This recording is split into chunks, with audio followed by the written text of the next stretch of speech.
18 বছর কেটে গেছে। 18 বছর পর ঘরে ফেরা আমাদের সবার প্রিয় তাসলিমা নাসরিনের।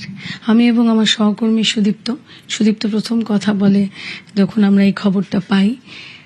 তাসলিমা, এটা আমাদের কাছে অনেক বড় পাওয়া। তাসলিমা দি এসে পৌঁছেছে। দিদি, আজকে আমাদের কাছে অনেক বড় পাওয়া।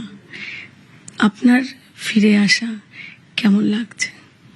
আমার তো খুবই ভালো লাগছে। এটা বিশ্বাসই করতে পারছি না যে আমি এখন কলকাতায়।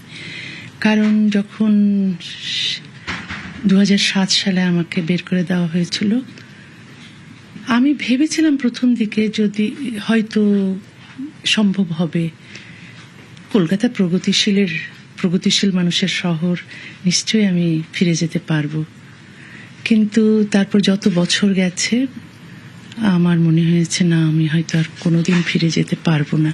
তবে Osman Mallick secular trust, secular mission অর্গানাইজেশনের একজন, উনি আমাকে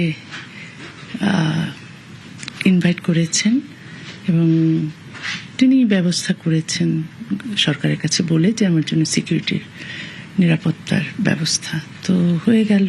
মন ভেঙে গেছিল তখন। একটা প্রগতিশীল সরকার নাকি তখন ছিল 2007-এ। হ্যাঁ, তখন তো মন ভেঙেছিল, বিশ্বাস করতে পারিনি। বাংলাদেশের ব্যাপারটা বিশ্বাস করা যায় যে ওখানে প্রচুর মৌলবাদী যারা আমার ফাঁসি চেয়েছিল, আমাকে দেশ থেকে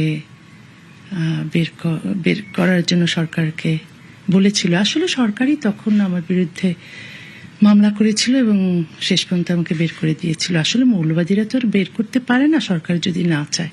সরকার চাইলে আপনাকে বলা হয়েছিল না, আমি বলছি কি যে বাংলাদেশের কথা। বাংলাদেশের প্রায় 32 বছর হলো। তো এখানেও তো ওই রকম, সরকার যদি না চাইতো তাহলে তো আমি থাকতে পারতাম। কিন্তু সরকার চেয়েছে যে আমাকে বের করে দিতে। কিন্তু আমি সব ভুলে যেতে চাই। এই যে আমি এলাম, আসতে পারলাম শেষ অবধি। তো এখন আমি কলকাতায় থাকি না, কিন্তু তারপরেও তো বাংলা, যে এক বাংলায় আমি ফিরতে পারি না, আরেক বাংলায় যে আমি ফিরতে পারলাম, এটাই আমাকে সুখী করছে। আর এই যে সরকার, এখন যে সরকার যথেষ্ট প্রোটেকশন দেওয়ার কথা বলা হয়েছে, সেখান থেকে দাঁড়িয়ে এটা কি মনে হচ্ছে যে এটা একটা বদল? এটা তো আমাদের সাংস্কৃতিক রাজধানী।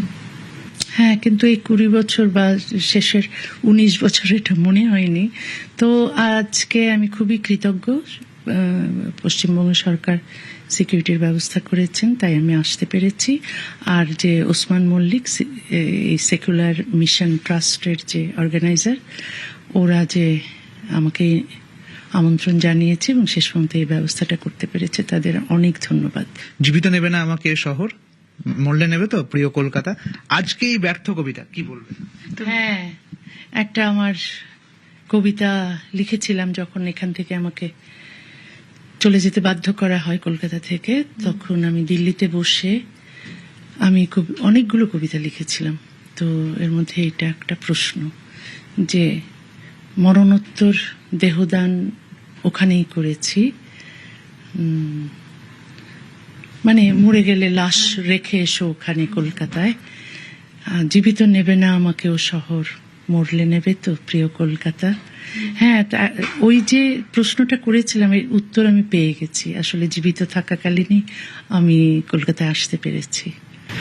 এটা একটা খুব বড়, এবং আপনার বেড়াল, মানে সেই পরের দিনে সেই যে কষ্টটা, আমি তখন একদম কাব রিপোর্টার যাকে বলেছিলাম, ওই কষ্টগুলো থেকে তো সত্যি আজকে একটা আমাদের সবার পাওয়ার দিন। কলকাতাকে কি বলতে চান?